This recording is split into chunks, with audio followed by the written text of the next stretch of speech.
You've tried to wake up at 5 a.m. every single morning. You lasted, what, 3 days? Or you swore off junk food for good.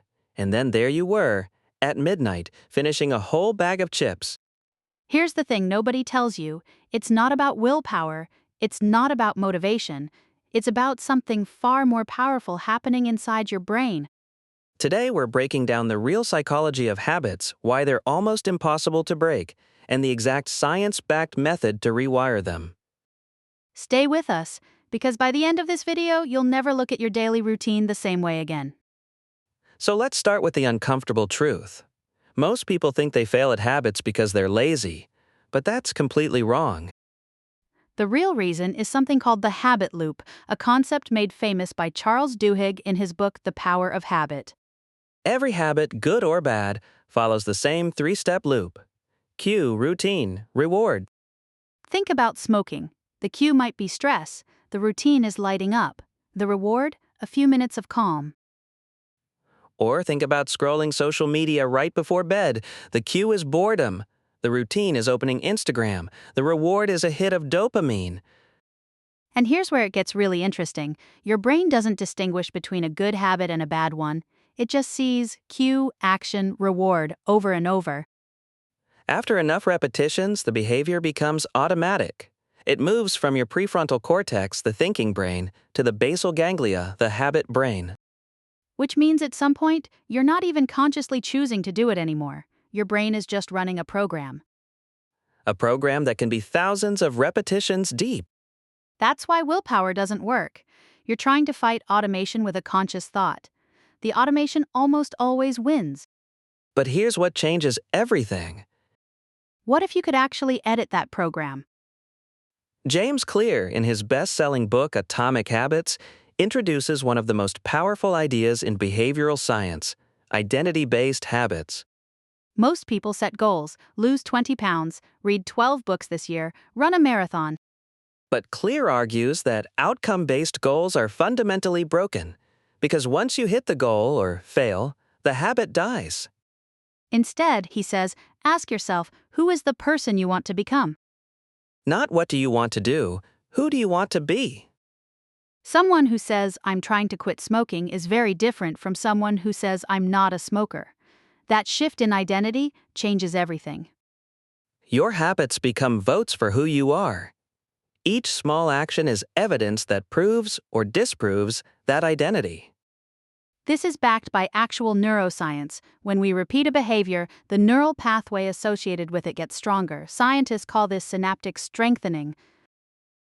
And when we stop repeating a behavior, those pathways weaken, but they never fully disappear, which is why relapse can happen even years later. That's also why the 21-day myth is, well, a myth. A 2010 study found it actually takes anywhere from 18 to 254 days for a behavior to become truly automatic. The average, 66 days. But here's the good news. Missing one day didn't significantly affect the habit formation process. So you don't have to be perfect, you just have to be consistent. Before we get into the exact framework for building habits that actually stick, if you're finding this useful, hitting subscribe takes 2 seconds and helps us make more content like this. We cover psychology, productivity, and the science of human behavior every week. Now back to it. So how do you actually build a new habit or break an old one? James Clear breaks it down into 4 laws. Law 1. Make it obvious. Design your environment so the cue for your good habit is impossible to miss. Want to read more? Put the book on your pillow. Want to exercise? Sleep in your gym clothes? Sounds silly, it works. Law 2. Make it attractive. Pair a habit you want to build with something you already enjoy. Only listen to your favorite podcast while you're on the treadmill. Suddenly, the gym becomes something you look forward to. Law 3. Make it easy. Don't aim to do a 1-hour workout. Aim to just put on your shoes. The 2-minute rule: if a new habit takes more than 2 minutes to start, it's too big. Scale it down. Meditate for 2 minutes, just 2. Law 4. Make it satisfying. Track your habits with a simple calendar. Don't break the chain. That visual proof that you showed up, even on bad days, is surprisingly powerful. Okay, Let me be real for a second. I tried every productivity system out there, morning routines, habit trackers, cold showers, you name it, and I kept failing.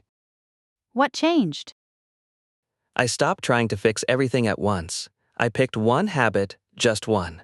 And I made it so small it felt embarrassing. That's actually exactly what the research says. Keystone habits, single habits that trigger a cascade of other positive changes. Exercise is the most cited keystone habit. People who start exercising regularly tend to eat better, sleep more, and even manage money differently without even trying. One domino that tips all the others. Now let's talk about the harder part, breaking bad habits, because the loop doesn't disappear just because you want it to. The key insight from neuroscience is that you can't erase a habit loop, but you can replace the routine inside it. Same cue, same reward, different behavior. This is called habit substitution. If stress is your cue and you reach for cigarettes, find a new routine that delivers a similar reward: a walk, a breathing exercise, even chewing gum. The reward needs to genuinely compete. That's why cold turkey works for some people and completely fails for others. It depends on how deeply the reward is neurologically wired. There's also a concept called implementation intention. Instead of saying, I'll exercise more, you say, when it is Monday at 7 a.m., I will go to the gym. Studies show that people who use implementation intentions are 2 to 3 times more likely to follow through. Because you've already made the decision before the moment of weakness arrives. So let's bring it home. Your habits are not a reflection of your character, they're a reflection of your system. The brain is not your enemy, it's incredibly efficient.